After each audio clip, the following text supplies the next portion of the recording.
नमस्कार स्टूडेंट। मैं आज कक्षा 11 फिजिक्स का पहला चैप्टर भौतिक जगत के बारे में बताने जा रहा हूं। लेसन फर्स्ट, भौतिक जगत।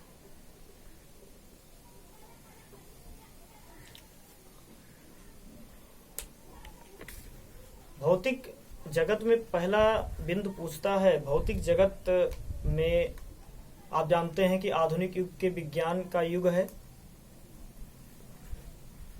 जिसमें विज्ञान साइंस शब्द जो है, जो साइंस शब्द आया, उस साइंस शब्द को हम लैटिन शब्द यानी साइंटिया के नाम से पहले था, और उसी को हमने क्या कर दिया, साइंस यानी विज्ञान नामरोध किया।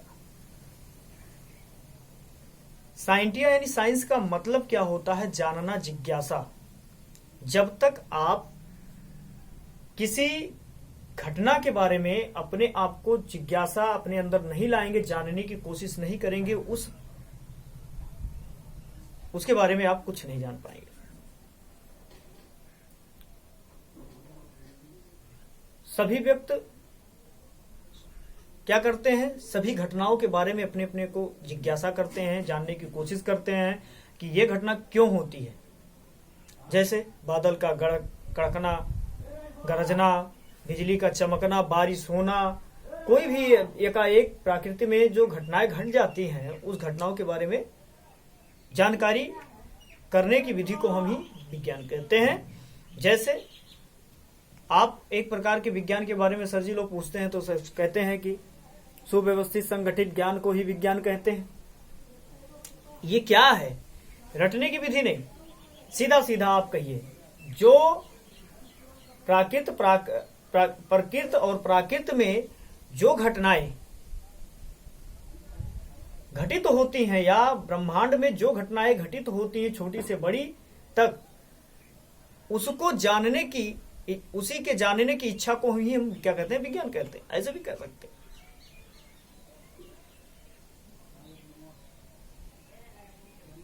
अब लिखिएगा विज्ञान का परिभाषा।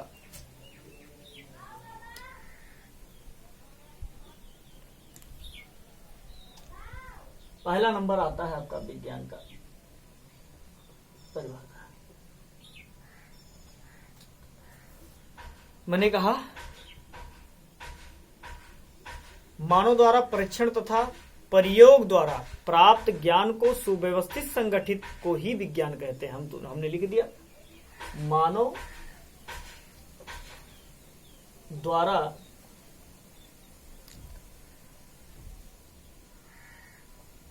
परीक्षण, क्या बोला? परीक्षणों तथा प्रयोगों द्वारा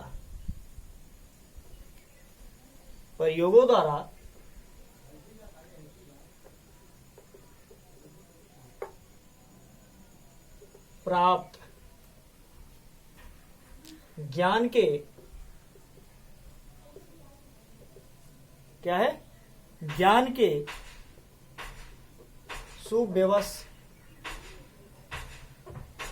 सुव्यवस्थित संगठन, ज्ञान को विज्ञान कहते हैं। ये हो गई आपकी। संक्षिप्त में हम ये समझ सकते हैं कि सीधा सीधा कह सकते हैं कि ब्रह्मांड में घटित घटनाओं को सुव्यवस्थित अध्ययन को ही विज्ञान कहते हैं। सीधा सीधा छोटी मात्रा में, ये तो लिखने की बात हो गई। आप छोटी मात्रा में कह सकते हैं कि ब्रह्मांड में घटित घटनाओं का सुव्यवस्थित अध्ययन ही विज्ञान है। ठीक, जहां तक भौतिक विज्ञान का प्रश्न है, तो भौतिक विज्ञान शब्द ग्रीक भाषा का शब्द है, जिसका अर्थ होता है प्रकृति या प्राकृत विज्ञान। भौतिक शास्त्र को प्राकृतिक विज्ञान भी कहा जाता था। ये बात समझ रहे हैं ना? जब प्रारंभ साइंस जो प्रारंभ नेचर जब इसका जो नेचर के प्रारंभ में जब भौतिक विज्ञान शास्त्र को कब कहा जाता था?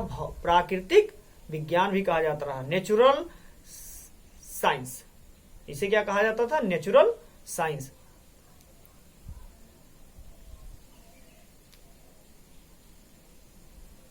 दैनिक जीवन में जो अनेक बार घटनाएं आती जाती हैं और हम देखते हैं,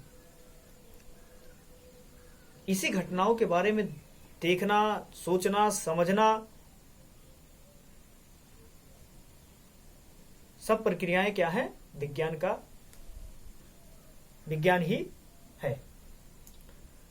जैसे सूरज का नियमित उदय होना या अस्त होना, ऋतुओं का बदलना, वर्षा आना,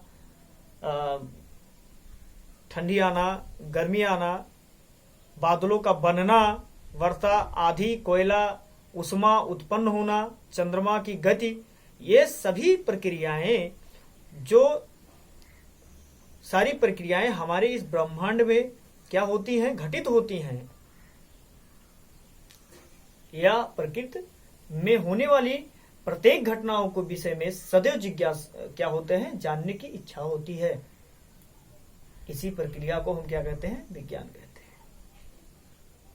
ठीक, तो हमने इसी चीज को लिखवा दिया कि मानव द्वारा परीक्षणों तथा प्रयोगों प्राप्त ज्ञान के सुव्यवस्थित संगठन ज्ञान को विज्ञान कहते हैं।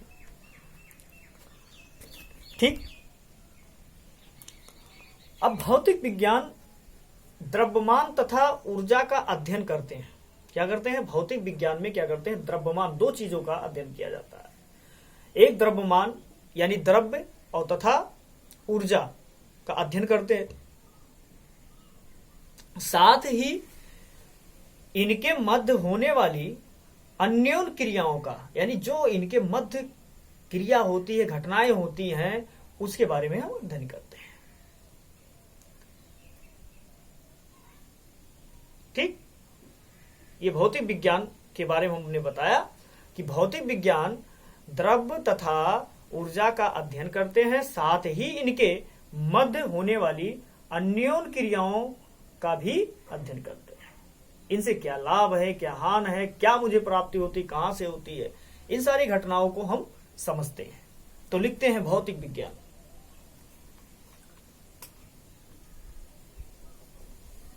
भौतिक विज्ञान, भौतिक विज्ञान हमने यही कहा कि द्रव्य तथा ऊर्जा, ठीक, द्रव्य तथा ऊर्जा का अध्ययन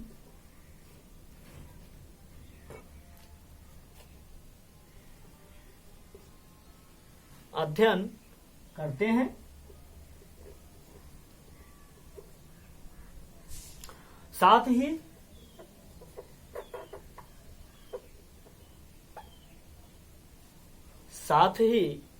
इनके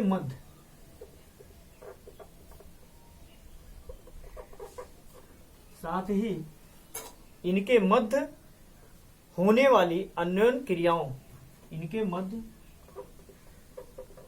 होने वाली अन्योन्य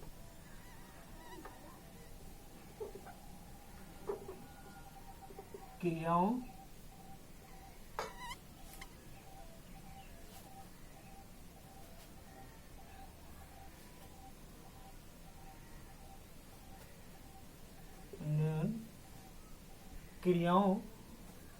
का भी अध्ययन करते हैं, का भी अध्ययन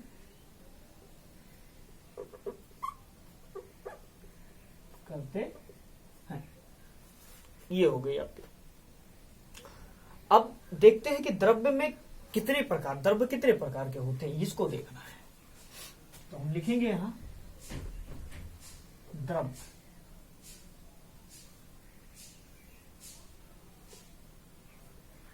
द्रव्य तीन प्रकार के होते हैं। कितने प्रकार के होते हैं? तीन प्रकार के द्रव्य होते हैं। पहला होता है आपका ठोस, द्रव, गैस। तीन प्रकार के होते हैं, ठोस, द्रव, गैस। अब इसके आकार और आयतन के बारे में जानते हैं कि ठोस में क्या आयतन आकार होता है, कैसा होता है, और द्रव में कैसा होता है, गैस में कैसा होता है। तो हमने लिखा ठोस,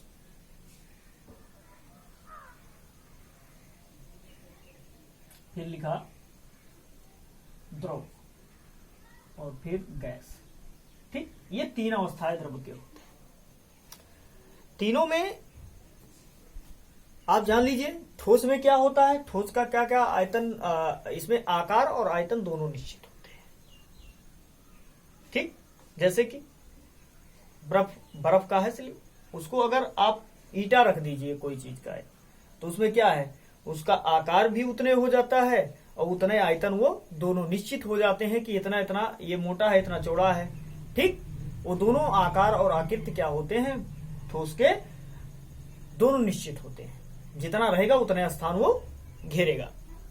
लेकिन द्रव्य में क्या होता है, द्रव्य में यह होता है कि आयतन तो निश्चित होता है, अतः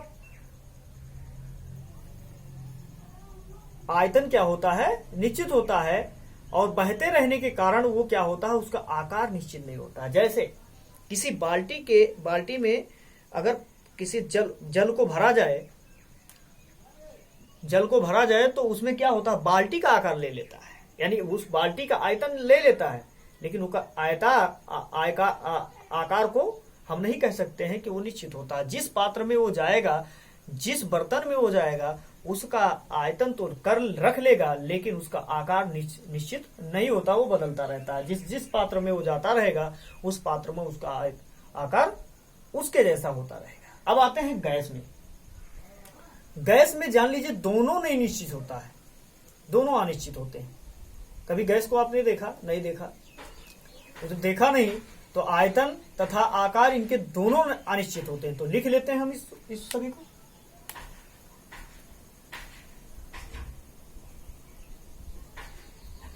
मैंने लिखा ठोस का आकार तथा आयतन दोनों निश्चित होता है। ठीक, अब इसका देखेंगे। लिखा द्रव का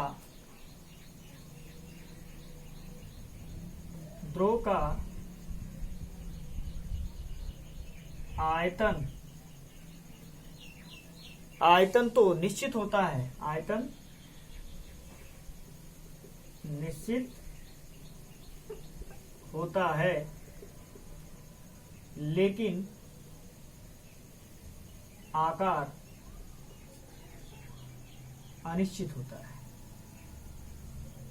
अनिश्चित होता है। ठीक, मैंने उदाहरण भी समझाया था। और इसमें लिखेंगे गैस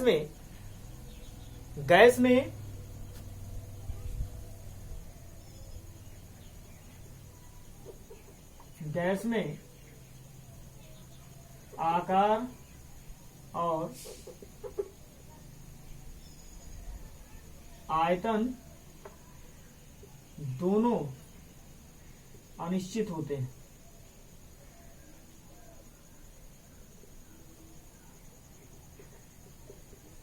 ठीक, हमने इन तीनों बातों को लिख दिया कि द्रव्य के तीन अवस्थाएं होती हैं, ठोस, द्रव, गैस होते हैं। लेकिन ठोस का आकार तथा आयतन दोनों निश्चित होते हैं, लेकिन द्रव्य के क्या होते हैं, द्रव्य का आयतन निश्चित होता है लेकिन आकार अनिश्चित होता है। गैस में आकार और आयतन दोनों अनिश्चित होते हैं। ये बात आपके समझ में तो आ गया होगा। अब इसमें एक बात और आती है कि द्रव्य मैटर और एनर्जी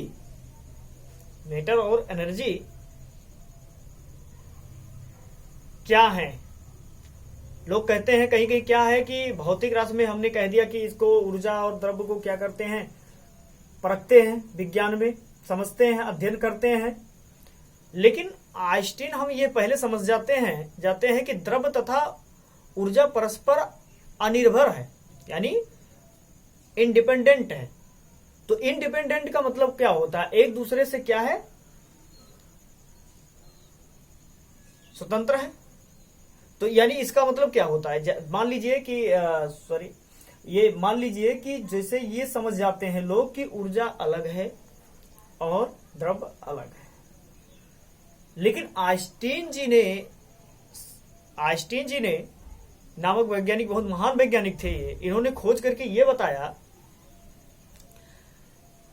कि द्रव्य और ऊर्जा एक दूसरे के क्या है, एक सिक्के के दो पहलू हैं। उन्होंने क्या बताया, द्रव्य और ऊर्जा, ये दोनों, ये द्रव्य और ऊर्जा एक सिक्के के दो पहलू हैं। द्रव्यमान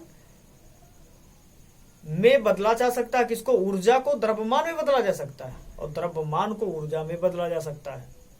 दोनों स्थिति को उन्होंने बताया था। और ये आपको जानकारी तो होगी ही कि उन्होंने आइंस्टीन का ही देन था कि ऊर्जा बराबर द्रव्यमान गुणे प्रकाश का चाल, निर्वात प्रकाश का चाल। और ये आप तो अब जान ही जाएंगे कि उन्होंने बताया था कि E=mc²। E बराबर होता है एनर्जी, M बराबर होता है मैटर और C क्या होता है, प्रकाश का निर्वात चाल होता है। अब आपको समझ में आ गया होगा कि द्रव्य और ऊर्जा एक दूसरे के बिना नहीं चल सकते, वो एक ही सिक्के के दो पहलू तो हम कह सकते हैं, लेकिन ये दोनों आपस में एक ही हैं। द्रव्यमान से हम ऊर्जा को परिवर्तित कर सकते हैं, लेकिन ऊर्जा से द्रव्यमान को भी निकाला जा सकता है, बदला जा सकता है। ठीक, तो हम इन दोनों के परिभाषाओं को लिख लेते हैं। पहले द्रव्य के लिख लेते हैं।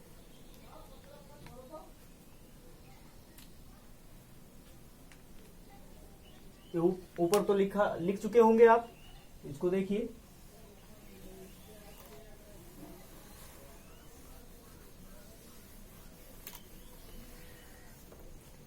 हमने लिखा द्रव्य,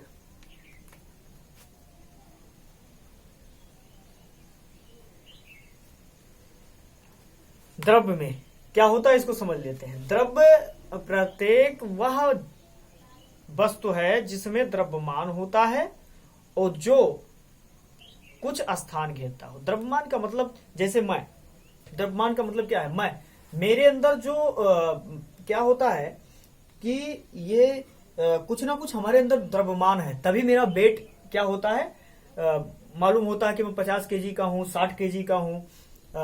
जब तक द्रव्यमान नहीं होगा, द्रव्यमान, जब तक आपका वेट नहीं मालूम होगा।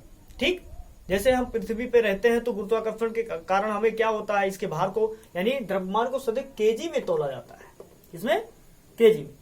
तो ये द्रव्यमान क्या है कि बताता है कि इस गुरुत्वाकर्षण के कारण ये पता हो जाता है 50 किलो का। लेकिन यही चीज अगर आप चले जाइए चांद पे, जब जाते हैं तो चांद पे क्या होता है, यही द्रव्यमान आपका घट जाता है, शून्य हो जाता है, क्योंकि वहां गुरुत्वाकर्षण कम होता है। तो आपके बॉडी पे जो गुरुत्वाकर्षण लगता है वो नहीं लग पाता, इसके कारण आपका जो वेट होता है वो कई गुना कम हो जाता है। समझ पा रहे हैं। लेकिन चलिए हम द्रव्यमान के बारे में बात करते हैं। द्रव्यमान के बारे में मैंने कहा, प्रत्येक वह वस्तु जिसमें द्रव्यमान होते हैं वह कुछ ना कुछ स्थान घेरते हैं। ठीक, तथा जिसका अनुभव प्रत्यक्ष अथवा अप्रत्यक्ष रूप में किया जा सके उसे द्रव्यमान कहते हैं। बात सही है ना। मैंने लिखा, अब लिखिए, वह वस्तु, लिखिएगा, वह वस्तु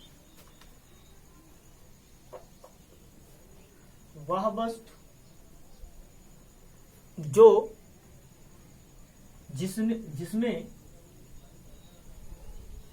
जिसमें द्रव्यमान जिसमें द्रव्यमान होता है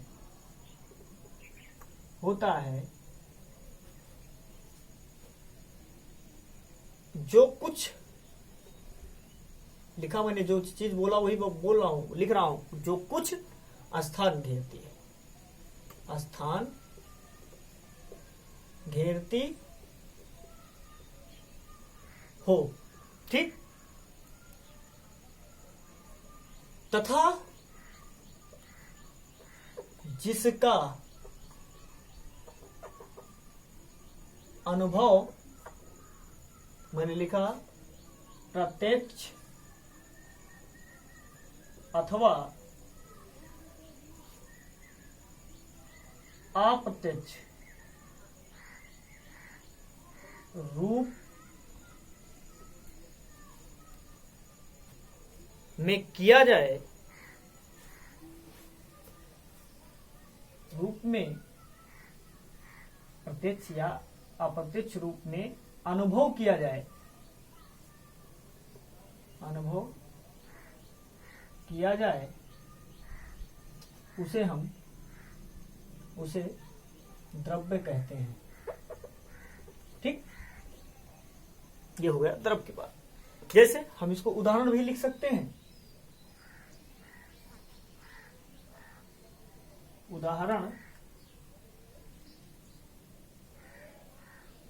क्या है आपका, मैं बता दूं। जैसे पत्थर आपका हो गया, फिर क्या हो गया, लोहा हो गया, सोना हो गया, वायु हो गया, रुई हो गया, जल हो गया, अणु हो गया, परमाणु हो गया, इलेक्ट्रॉन हो गया, आदि क्या है, द्रव्य है। ऐसे लिख सकते हैं। ठीक, पत्थर,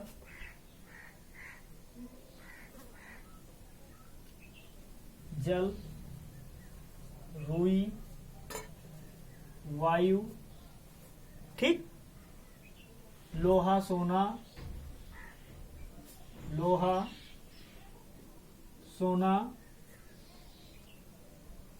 अणु, परमाणु, इलेक्ट्रॉन, ठीक, आज क्या है, आज द्रव्य। ठीक, अब हम बात करते हैं, ये द्रव्य हो गए। अब हम ऊर्जा की बात करते हैं।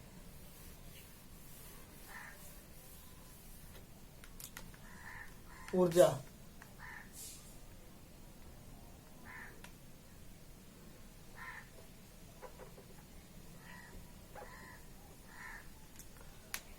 ऊर्जा वह भौतिक राशि है जिसमें कार्य करने की क्षमता होती है।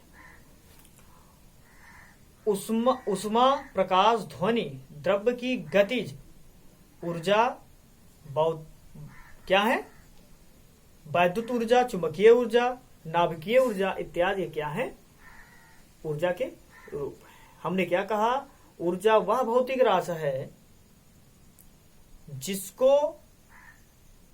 जिसमें कार्य करने की क्षमता होती है, उसे हम क्या कहते हैं, ऊर्जा कहते हैं। अब एक प्रकार और कह सकते हैं इसको, आपने शायद पढ़ा होगा, किसी वस्तु की कार्य करने की क्षमता को ही हम क्या कहते हैं, ऊर्जा कहते हैं। पहला नंबर तो ये लिखिए, किसी वस्तु के कार्य करने की क्षमता को ऊर्जा कहते हैं। ठीक, या हमने यहां लिख दिया, या ऐसे भी लिख सकते हैं कि ऊर्जा वह भौतिक राशि है जिसमें कार्य करने की क्षमता होता है। ऐसे लिख सकते हैं, ऊर्जा वह भौतिक राशि है जिसमें कार्य करने की क्षमता होती है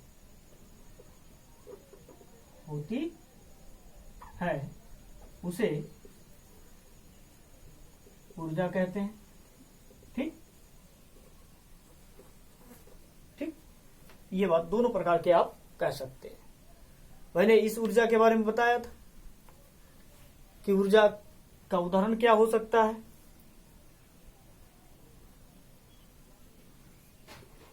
उदाहरण है आपका जैसे कि ऊष्मा, प्रकाश, ध्वनि। क्या है? ऊष्मा, प्रकाश, ध्वनि। ठीक,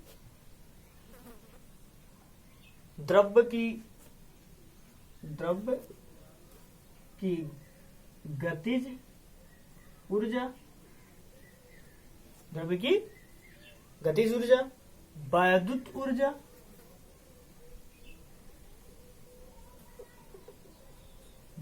ऊर्जा, चुंबकीय ऊर्जा,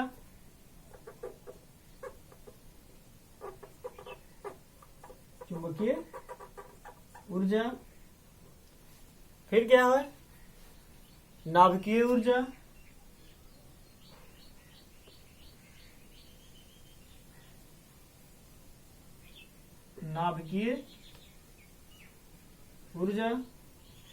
आदि ऊर्जा के रूप हैं। आदि ऊर्जा के विभिन्न स्वरूप हैं। आदि ऊर्जा के विभिन्न स्वरूप हैं। ठीक, इससे और हो सकते हैं। अब हमने बताया था, आइंस्टीन ने एक क्या दिया था आपको, ये बताया था कि ये एक सिक्का के दो पहलू हैं जिसको हम परस्पर रूपांतरित कर सकते हैं, यानी दिखा सकते हैं, सिद्ध कर सकते हैं कि द्रव्यमान को ऊर्जा में बदल सकते हैं और ऊर्जा को द्रव्यमान में बदल सकते हैं। इनके पारस्परिक संबंध को गणितीय भाषा में भी बताया उन्होंने, और वो गणितीय भाषा में यह बताया कि E इजकल टू, आइंस्टीन जी ने बताया E इजकल टू mc²। ठीक, और कौन वैज्ञानिक ने बताया? आइंस्टीन। ठीक, आइंस्टाइन